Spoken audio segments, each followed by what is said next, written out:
더위와 코로나로 많이 힘드셨죠? 네, 먼저 우리 서로 인사 나눕시다. 옆에 계신 분과 또 혼자 계신 분은 자기 자신에게 위로의 인사로 힘드셨죠? 하나님의 사랑으로 승리하십시다. 인사 서로 나누세요. 힘드셨죠? 하나님의 사랑으로 승리하십시다. 이렇게 주고받을 때가 제일 행복한 모습입니다. 보니까 얼굴이 환해지셨네요, 갑자기. 오늘은 욥의 축복이란 말씀으로 우리 성도님들과 함께 은혜를 나누고자 합니다. 프랑스의 종교 사상가인 파스칼은 말하기를 인간은 행복을 추구하는 존재다. 이 행복이야말로 인간의 최대의 관심사다라고 말합니다.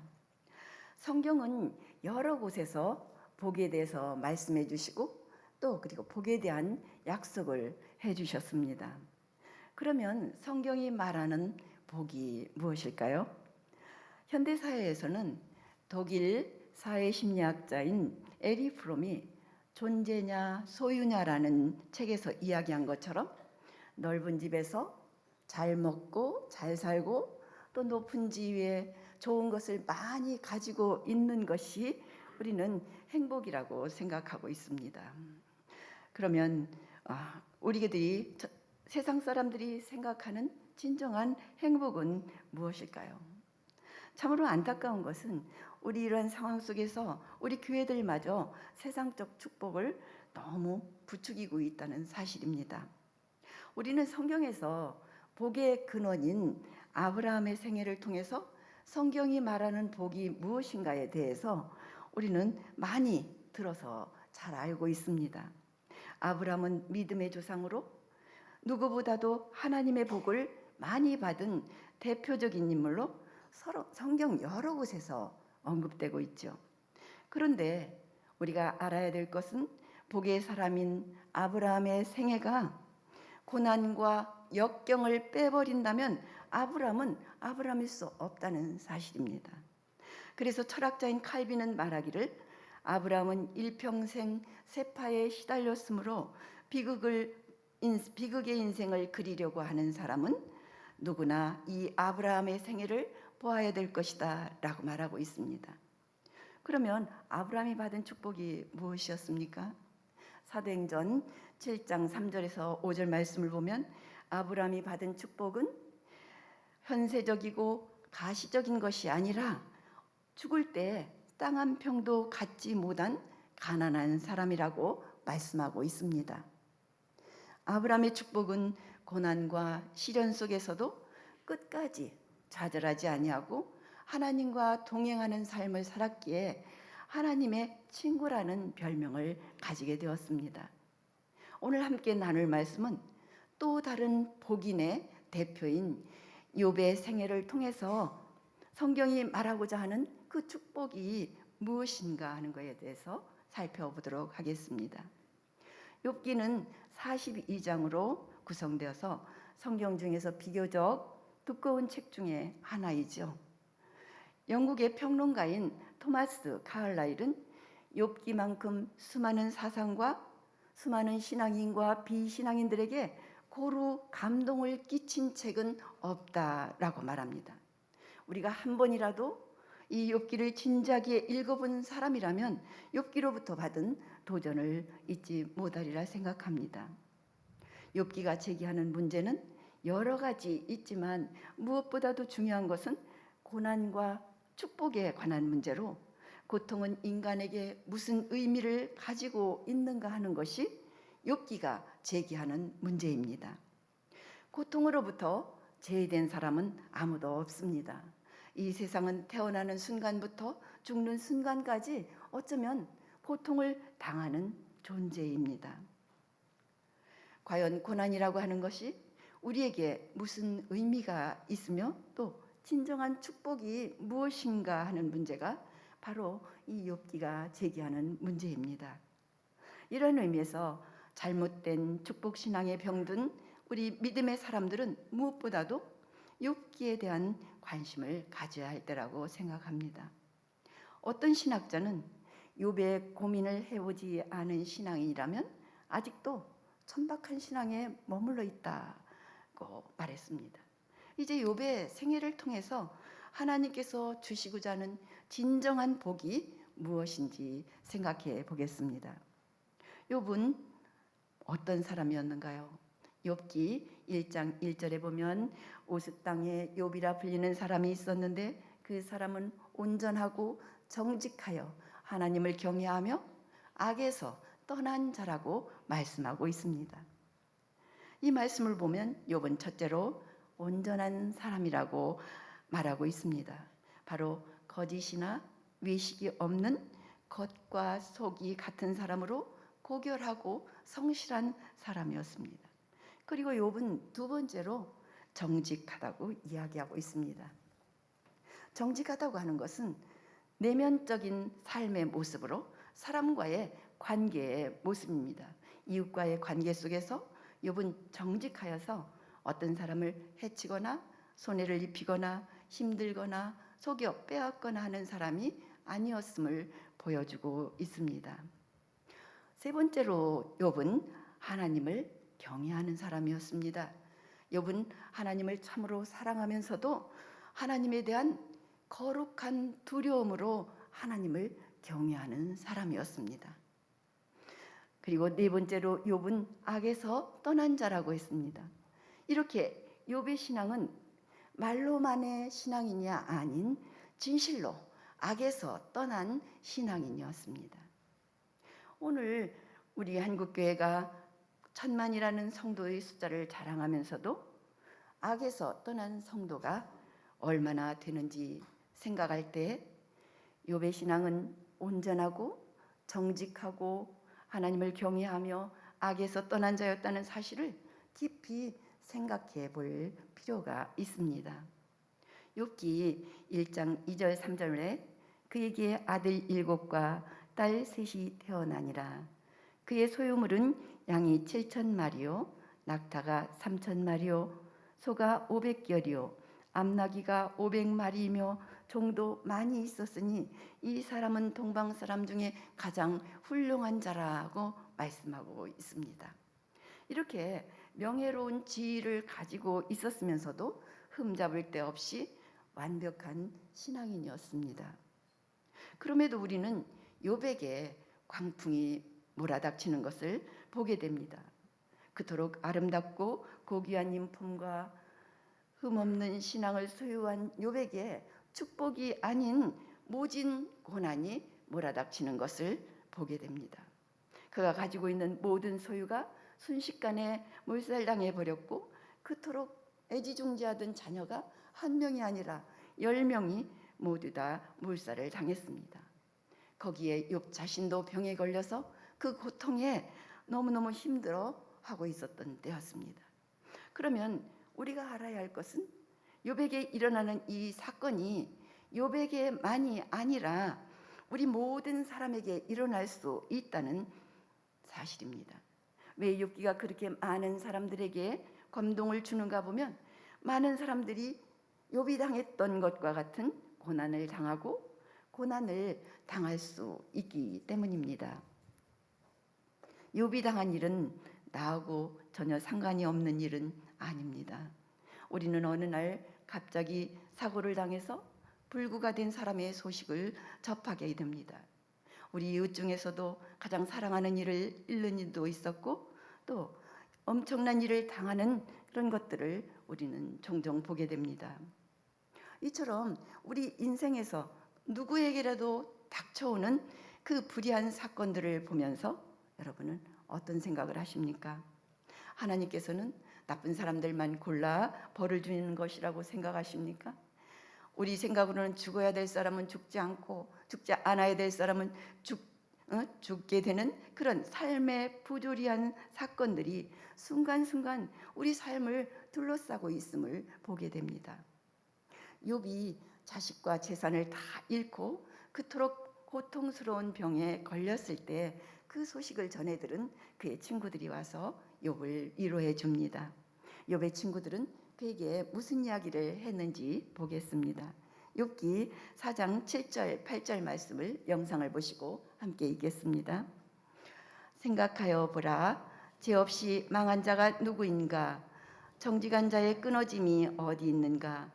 내가 보건대 악을 밭갈고 독을 뿌리는 자는 그대로 거두나니. 이 말은 욥의 친구 엘리바스는 죄 없이 망한 자가 누구인가라는 이야기입니다.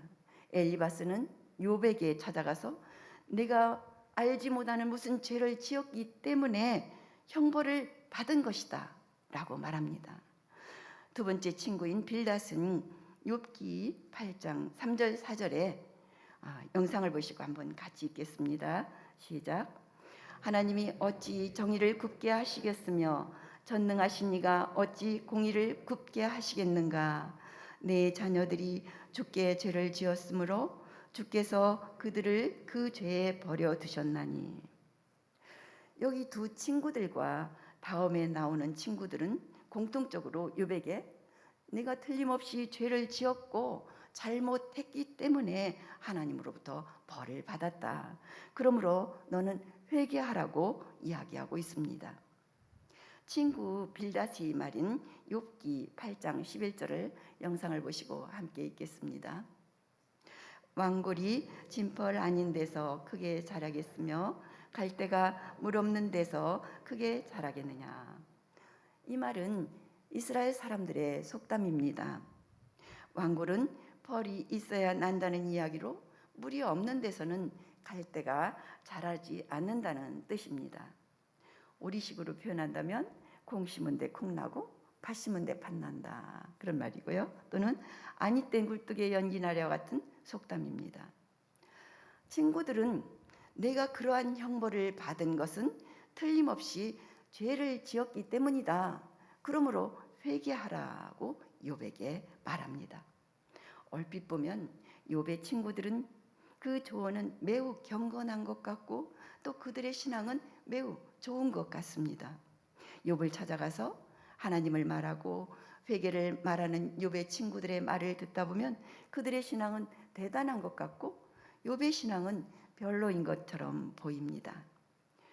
욥을 위로한 친구들의 그 논리는 바로 인과응보의 논리입니다. 그러나 신앙생활에 있어서 이 인과응보의 논리만큼 무서운 것이 없다는 사실을 알아야 합니다. 인과응보 사상이란 내가 행한 대로 하나님께서 갚아주실 것이라는 생각입니다. 그러나 성경 저변에는 인과응보를 부정하고 있습니다.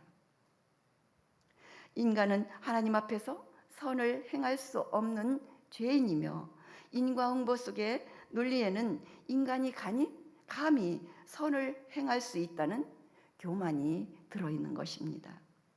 욥이 1장 9절에 사탄이 여호와께 대답하여 이르되 욥이 어찌 까닭없이 하나님을 경외하오리까. 이 말은 사탄이 하나님께 욥의 신앙에 대해서 문제를 제기하고 있는 장면입니다. 여기 나타난 사탄의 사고방식이 욥이 어찌 까닭없이 당신을 따르겠습니까? 당신께서 욥을 그토록 사랑하고 복을 주셨기 때문에 욥이 당신을 따르고 경외하는 것이지 어떻게 욥이 그런 것 없이 당신을 따르겠습니까? 하는 식입니다. 이렇게 사탄의 논리는 인과응보의 논리로 하나님이 주셨기 때문에 욥이 그렇게 한 것이고 욥이 그렇게 했기 때문에 하나님이 복을 주신다는 논리입니다. 이렇게 욥의 친구들의 논리에서 인과응보의 논리를 보았는데 곧 사탄의 논리에서도 그것을 발견하게 됩니다. 그렇다면 왜 인과응보의 논리가 사탄의 논리인지 생각해 보아야 합니다. 사람은 살다 보면 잘 될 때도 있고 또 일이 잘못될 때도 있습니다. 오늘은 일이 잘 되다가도 내일은 일이 잘 못되기도 합니다. 이 세상에 살다 보면 여러분은 어떤가요? 잘 되는 일보다 안 되는 일이 더 많습니다. 그렇지 않나요? 생각해 보십시오. 남에서 죽을 때까지 일이 잘 되기보다는 안타깝게도 안 되는 일이 얼마나 많습니까? 아니, 안 되는 일로 꽉 차 있는 것이 우리 인간사가 아닙니까? 인과응보의 논리로 본다면 일이 잘 되지 않을 때는 결국 하나님의 존재를 의심하고 부정하게 만듭니다.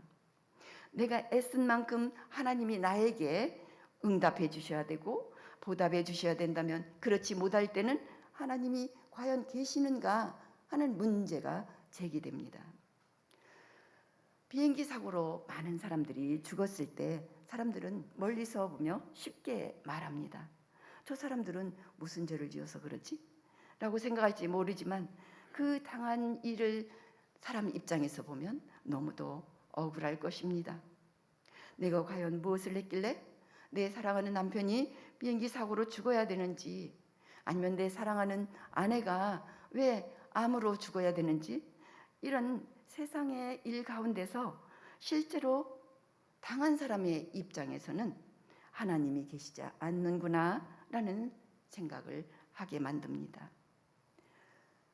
러시아의 소설가 도스토옙스키는 카라마조프의 형제들 책에서 주인공 이반을 통하여 우리 인간으로서는 이해할 수 없는 고통들이 이 세상에는 너무 많기 때문에 하나님은 계실 수 없다는 문제를 제기하고 있습니다.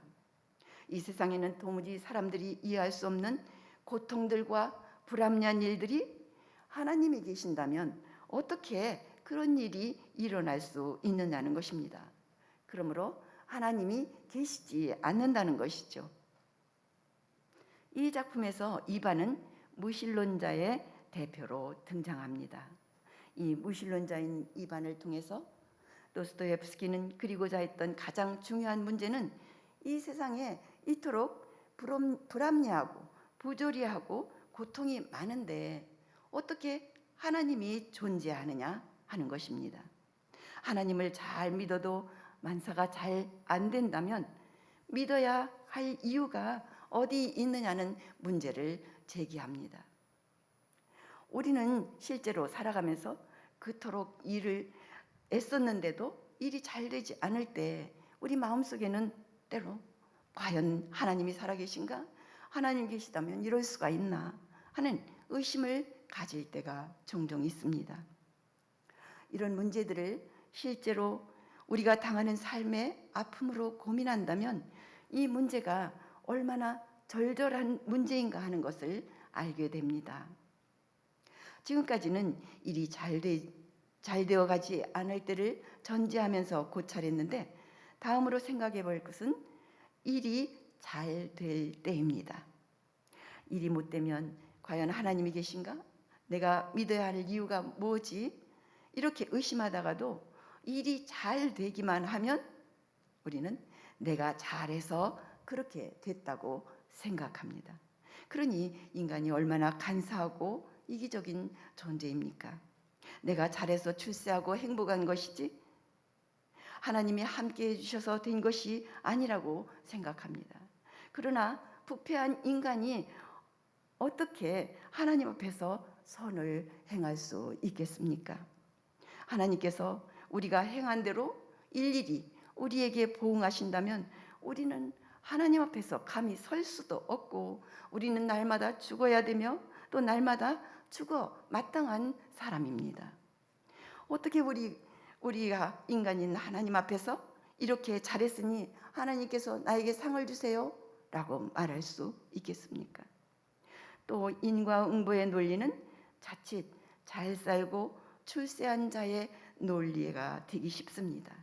잘 살고 출세한 사람의 입장에서는 내가 잘해서 하나님께서 복을 주신 것이고, 가난하고 고생하는 사람은 하나님이 저주하셨기 때문이라고 생각하기 쉽습니다.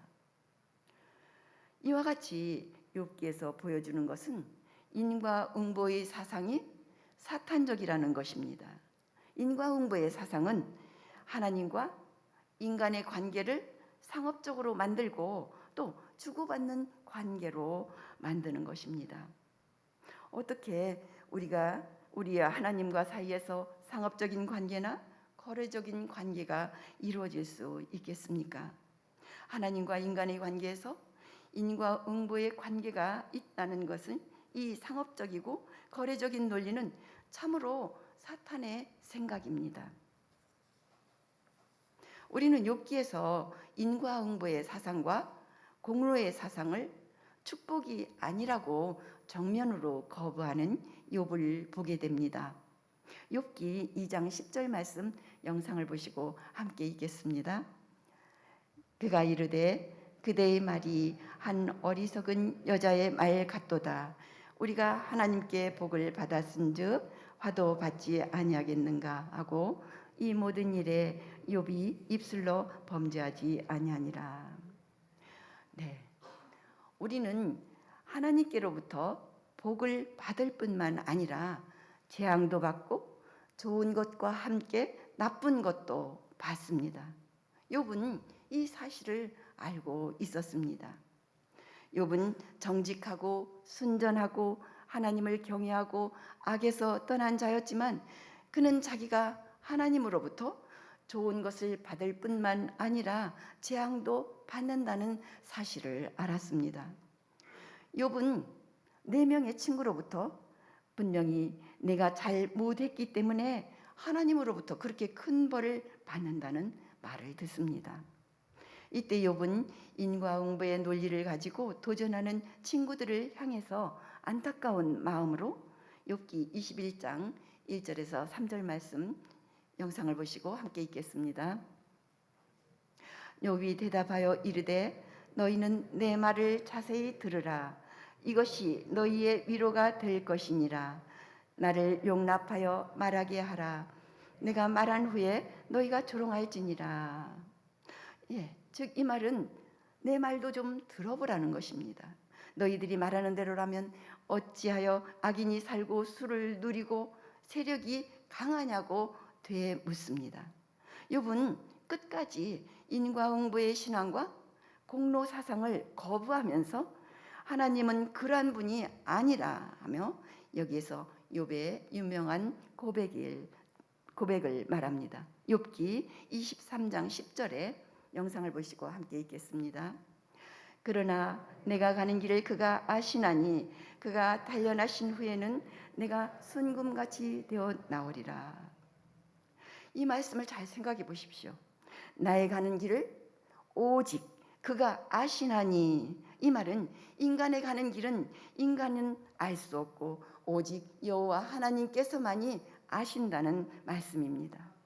이 세상에 일어나는 일들을 사람이 알 수는 없습니다. 오직 여호와 하나님께서만이 아십니다. 그가 나를 단련하신 후에는 내가 순금같이 되어 나오리라. 사실 욥기는 고난과 축복에 대한 문제를 제시하면서도 우리들에게 공식적인 답변을 말하지는 않습니다. 이것이 바로 축복이다라고 확실하게 보여주지는 않습니다. 그러나 욥기 전체를 통해서 마지막 부분에서 우리에게 알려주시고자 하는 그 교훈의 말씀은 2가지입니다. 즉 창조주 하나님이 살아계신다는 것과 하나님이 나를 사랑하고 계신다는 것을 욥이 알았을 때 자기가 가지고 있는 모든 문제를 해결받았다는 사실입니다. 창조주 하나님이 계신다는 것과 그분이 나를 사랑하고 계신다는 그 사실을 내가 아는 것만큼 큰 복이 없다는 것을 우리들에게 보여주고 있습니다. 욥기 42장 5절에 영상을 보시고 함께 읽겠습니다. 내가 죽기에 대하여 귀로 듣기만 하였사오나 이제는 눈으로 주를 배움나이다. 네, 이것은 이제는 살아계신 창조주 여호와 하나님을 만났으며 알게 되었다는 고난에 대한 욥의 해결입니다. 설령 이 세상에서 아무 걱정 없이 잘 먹고 잘 산다 할지라도 하나님이 계시지 않는다면 어떠한 것이라도 그것은 무의미하고 허망한 것입니다. 무슨 의미가 있겠습니까? 하나님이 계시지 않는데 100년을 산다 한들 1000년을 산다 한들 무슨 소용이 있겠습니까? 100년도 잠깐이고 또 1000년도 잠깐이며 한낱 물거품이고 한낱 안개일 뿐입니다. 하나님이 계시지 않는다면 우리 인간들이 누리고 있는 그 어떠한 것도 아무 의미가 없고, 하나님이 계시기 때문에 이 세상은 살만한 가치가 있다고 하는 것입니다. 지난 7월 달에 성공적으로 우주 여행을 마치고 귀환한 제프 베이조스가 기자회견에서 질문을 합니다. 기자들이 베이조스에게 질문합니다. 우주에서 우리가 살고 있는 이 지구를 보았을 때 이 지구는 어떻게 보였는가? 라는 질문에 그는 우주에 갔던 모든 사람은 그 지구의 아름다움과 연약함을 확인한 뒤에 놀랍고 경이로웠다고 했습니다.